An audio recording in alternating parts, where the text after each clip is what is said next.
اعوذ باللہ من الشیطان الرجیم بسم اللہ الرحمن الرحیم یا ایہا الذین آمنوا اذا قمتم الى الصلاة فاغسلوا وجوہکم وایدیکم الى المرافق وامسحوا برؤوسکم وارجلکم الى الکعبین وَإِن كُنتُمْ جُنُبًا فَاطَّهَّرُوا صدق اللہ العظیم۔ طہارت کی دو قسمیں ہیں، ایک طہارت ظاہری اور نمبر 2 طہارت باطنی۔ طہارت باطنی کہتے ہیں روح کا پاک ہونا، اور روح پاک ہوتی ہے ایمان کے ساتھ، توحید کے ساتھ، صدق دل سے کلمہ طیبہ پڑھا، لا الہ الا اللہ محمد رسول اللہ، صدق دل سے پڑھنے سے باطنی طہارت حاصل ہو گئی۔ اور ایمان توحید کے بغیر باطنی طہارت حاصل نہیں ہوتی۔ مشرک اگر 7 سمندروں میں بھی غسل کر کے آ جائے، لیکن اگر اس کے دل میں توحید نہیں ہے تو اس کو باطنی طہارت حاصل نہیں ہوگی، کیونکہ اللہ تبارک و تعالیٰ کا ارشاد ہے انما المشرکون نجس، مشرک نجس ہے، یعنی مشرک پلید ہے۔ اور باطنی طہارت کے بغیر اعمال کی بھی کوئی حیثیت نہیں ہے، چاہے کوئی نماز پڑھے، روزہ رکھے، صدقہ خیرات کرتا رہے، لوگوں میں جو ہے وہ مال تقسیم کرتا رہے، جتنا اعلیٰ سے اعلیٰ عمل کرے اکارت جائے گا۔ تو پچھلی آیتوں میں اس چیز کا ذکر تھا، اور آخر میں فرمایا تھا کہ وَمَن يَكْفُرْ بِالْإِيمَانِ فَقَدْ حَبِطَ عَمَلُهُ، جو ایمان کا انکار کرے گا بس تحقیق اس کا عمل ضائع ہو گیا۔ تو یہ پہلی اس سے پچھلی آیتوں میں اس طہارت باطنی کا ذکر تھا۔ اب ان اگلی آیات سے طہارت ظاہری کا بیان ہو رہا ہے۔ ظاہری طہارت 3 چیزوں سے حاصل ہوتی ہے، غسل سے، وضو سے اور تیمم سے۔ اور کچھ اعمال ایسے ہیں جو ظاہری طہارت پر موقوف ہیں، لہٰذا ظاہری طہارت کو بیان فرماتے ہیں۔ ارشاد ربانی ہے، فرمایا یا ایھا الذین آمنوا، اے وہ لوگو جو ایمان لائے ہو، اذا قمتم الی الصلاۃ، جس وقت تم کھڑے ہو نماز کی طرف، یعنی نماز پڑھنے کا ارادہ کرو، فاغسلوا وجوہکم، پس دھو لو اپنے چہروں کو۔ یہاں سے وضو کے فرائض بیان فرمائے جا رہے ہیں۔ وضو کے کل 4 فرائض ہیں، ان میں سے پہلا فرض یہ ہے چہرے کا دھونا، اور چہرے کا یعنی پورے چہرے کا دھونا، اور چہرے کی حد ہے یہ پیشانی سے لے کر ایک ٹھوڑی کے نیچے تک، اور ایک کان کی لو سے دوسرے کان کی لو تک، یہ پورا چہرہ ہے۔ اس پورے چہرے پر پانی بہانا فرض ہے۔ اسی طرح اس چہرے کے اندر آنکھ بھی ہے، آنکھ کا جو باہر کا کونا ہے اس کو دھونا بھی ضروری ہے، یہ خشک نہ رہے، اور اندر کا دھونا بھی ضروری، اندر کا کونا جو ہے اس کو بھی دھونا ضروری ہے، یہ والا کونا بھی اور یہ والا کونا بھی، یہ اندر کا کونا ہے، یہ باہر کا کونا ہے، ان دونوں کونوں کو دھونا ضروری ہے۔ بعض لوگ آنکھیں بند کر کے چھینٹا مارتے ہیں، ایسی صورت میں ممکن ہے کہ اندر کا کونا تر نہ ہو، اگر ایسا ہوا تو وضو نہیں ہوگا۔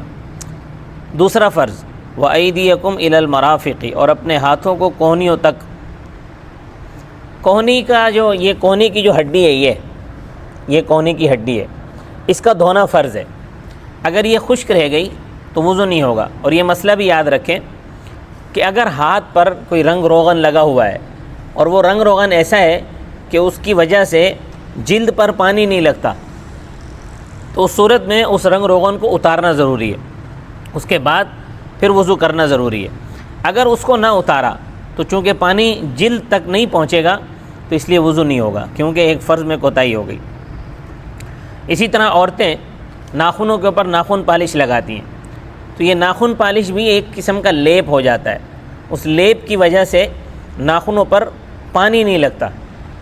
تو جس عورت نے ناخن پالش لگائی ہوئی ہو اس کے لیے جب وہ وضو کرنے لگے یا غسل کرنے لگے تو اس ناخن پالش کا اتارنا ضروری ہے، ورنہ پانی چونکہ نیچے نہیں جاتا تو نہ وضو ہوگا اور نہ غسل ہوگا۔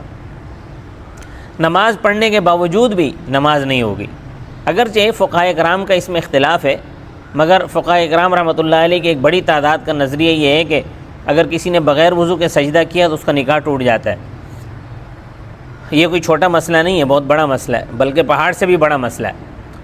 اگر نکاح بھی نہ ٹوٹے، مثال بطور، کیونکہ فقہا کا اس میں اختلاف ہے، اگر نکاح نہ بھی ٹوٹے تو اس پر تو سب کا اتفاق ہے کہ نماز نہیں ہوتی۔ اب تو آج کل تو تعجب کی بات ہے کہ بوڑھی بوڑھی عورتوں کو ہم نے دیکھا ہے کہ ناخن پالش لگا کے گھومتی ہیں۔ پوچھو تو بھائی ناخن پالش کیوں لگائی ہوئی ہے؟ تو پوتی نے لگا دی تھی۔ لا حول ولا قوت الا باللہ۔ بھائی بچیوں کا لگانا تو چلو سمجھ میں آتا ہے، لیکن نانی دادی کا لگانا سمجھ میں نہیں آتا۔ اصل بات یہ ہے کہ دین کی اہمیت نہیں ہے، نماز کی اہمیت نہیں ہے، وضو غسل کی اہمیت نہیں ہے۔ اگر یہ فکر ہو کہ میں نے نماز پڑھنی ہے، میں نے قرآن کی تلاوت کرنی ہے، تو پھر ان چیزوں کا احساس بھی ہو۔ آج کل ایک خاص قسم کی مہندی بھی آئی ہوئی ہے، اور جس کے بارے میں یہ ہے کہ اس کا لیپ ہو جاتا ہے۔ اگر اس قسم کی مہندی جو ہے وہ لگائیں گے تو اس سے بھی جو ہے وضو نہیں ہوگا، اگر ایسا ہے کہ اس سے لیپ ہو جاتا ہے تو۔ باقی جو عام مہندی ہے وہ تو عورتوں کے لیے لگانا سنت ہے، اس سے ناخن پر لیپ نہیں ہوتا، صرف ناخن کی رنگت تبدیل ہوتی ہے۔ اور یہ مسئلہ بھی سمجھ لیں کہ یہ جو آج کل خواتین لمبے لمبے ناخن رکھتی ہیں، بڑے بڑے ناخن، ان ناخنوں کے نیچے جو ہے میل کچیل جمع ہو جاتا ہے۔ اس میل کچیل جمع ہونے کی وجہ سے وہاں تک جلد تک پانی نہیں پہنچتا، تو جس کی وجہ سے وضو نہیں ہوتا اور غسل بھی نہیں ہوتا۔ تو اس لیے اس جلد کا گیلا ہونا بھی ضروری ہے جو ناخنوں کے نیچے ہے۔ تو اگر اس طرح کا میل کچیل جمع ہو جائے تو اول تو یہ ہے کہ اس میل کچیل کو صاف کر لیا جائے، لیکن اگر صاف کرنے میں دقت ہو تو پھر ناخنوں کو ہی کاٹ دینا چاہیے۔ بلکہ ناخن تو ویسے بھی کاٹنے چاہیے، حرام ہے بڑے بڑے ناخن رکھنا، لیکن اگر کوئی رکھتی بھی ہے تو وہ اس کا جو ہے وہ صفائی کا اہتمام کرے۔ اس لیے فقہاء کرام فرماتے ہیں کہ ہفتے میں ایک دن ناخنوں کا کاٹنا مستحب ہے، ہاتھوں کے بھی اور پاؤں کے بھی۔ اسی طرح اگر کسی نے انگوٹھی پہنی ہے اور وہ انگوٹھی ایسی ہے کہ وہ انگلی سے چپکی ہوئی ہے تو وضو کرتے وقت اس کا اتارنا ضروری ہے، لیکن اگر انگوٹھی اتنی کھلی ہے کہ اس کے اندر پانی بھر جاتا ہے تو پھر اس کو اتارنے کی ضرورت نہیں ہے، کیونکہ اگر وہ ایسی چپکی ہوئی ہے تو ظاہر ہے وہ جگہ خشک رہے گی، جہاں پر انگوٹھی موجود ہے وہ جگہ خشک رہے گی تو وضو نہیں ہوگا۔ اسی طرح بعض گھڑیاں ایسی ہوتی ہیں کہ جو کلائی کے ساتھ چپکی ہوئی ہوتی ہیں، ان کی وجہ سے جہاں جہاں گھڑی کی چین ہو یا پٹا ہو وہاں پانی نہیں پہنچتا، تو اس لیے وہاں بھی پانی پہنچائے نہیں، صرف پہنچائے نہیں بلکہ بہائیں۔ بعض لوگ صرف وہاں مسح کرتے ہیں، تو مسح نہیں کرنا ہے بلکہ اس جگہ پانی پہنچانا ہے۔ تو ان مسائل کو اچھی طرح سمجھ لو، گھروں میں بیان کرو، اپنی عورتوں کو، بیٹیوں کو، بہوؤں کو، ماؤں بہنوں کو سمجھاؤ۔ عورتیں عام طور پر دین سے بہت غافل ہیں، ان کو احساس دلاؤ۔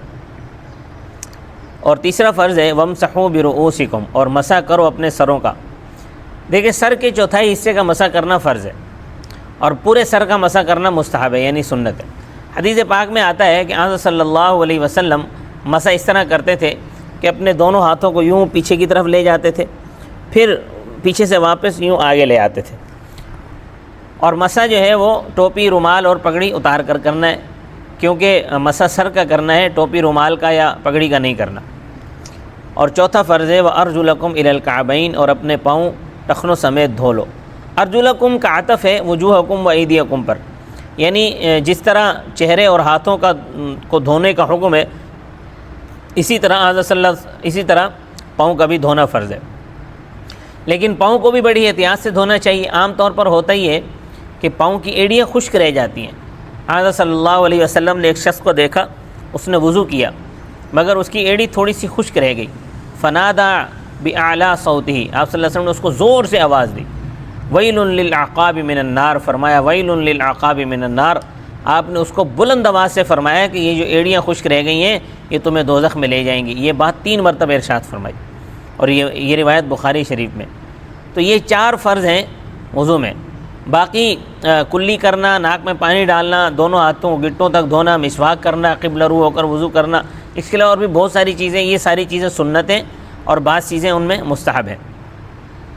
تو گویا آج کے درس میں وضو کے 4 فرض بیان ہوئے۔ پہلا فرض کہ پورے منہ کو دھونا، پورے منہ کو، اور منہ کی جو ہے وہ منہ کی حد یہ ہے کہ اس پیشانی سے لے کے یہ ٹھوڑی کے نیچے تک، اس کان کی لو سے اس کان کی لو تک، یہ پورا منہ کہلاتا ہے، یہ پورا منہ دھونا فرض ہے۔ دوسرا فرض یہ ہے کہ دونوں ہاتھوں کو کونیوں سمیت دھونا، یہ یعنی کونیوں کی جو یہ ہڈی ہے اس پر بھی پانی بہانا۔ تیسرا فرض یہ ہے کہ سر کے چوتھے حصے کا مسح کرنا، اور چوتھا فرض یہ ہے، تیسرا فرض ہے کہ سر کے چوتھے حصے کا مسح کرنا، اور چوتھا فرض یہ ہے کہ اپنے دونوں پاؤں ٹخنوں سمیت دھونا۔ اس کے بعد پھر غسل جنابت کے فرائض بیان فرمائیں۔ چونکہ غسل جنابت میں وضو کرنا سنت ہے، تو وضو کے ساتھ ہی غسل جنابت کا بیان ہے۔ فرمایا وَإِن كُنتُمْ جُنُبًا، اور اگر تم ہو جنابت کی حالت میں فَطَّهِرُوا، تو اچھی طرح طہارت حاصل کرو۔ دیکھیں غسل جنابت میں 3 فرض ہیں۔ پہلا فرض ہے منہ بھر کر کلی کرنا، دوسرا فرض ہے ناک کی نرم ہڈی تک پانی پہنچانا، ناک میں اتنا پانی ڈالنا کہ یہ جو نرم ہڈی یہاں تک پانی پہنچ جائے، اور تیسرا فرض یہ ہے کہ پورے جسم پر اس طرح پانی بہانا کہ بال برابر جگہ بھی خشک نہ رہے۔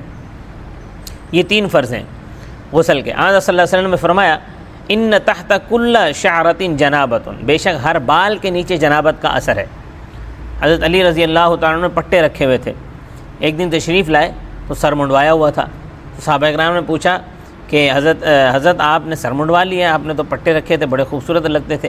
تو حضرت علی نے فرمایا کہ میں نے حضرت صلی اللہ علیہ وسلم سے سنا ہے ان تحت کل شعرۃ جنابۃ، کہ ہر بال کے نیچے بے شک جنابت ہے، اور میرے بال گھنے ہیں، تو کہیں ایسا نہ ہو کہ جو ضروری غسل میں پانی جو ہے وہ بالوں کے نیچے نہ بہے، اس خوف سے میں نے سر منڈوا لیا ہے۔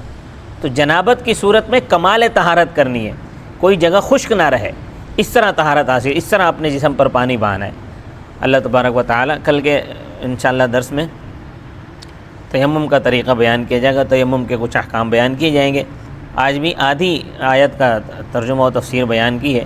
اللہ تبارک و تعالی مجھے اور آپ کو سنت کے مطابق وضو و غسل کرنے کی توفیق نصیب فرمائے۔ وما علینا الا البلاغ المبین۔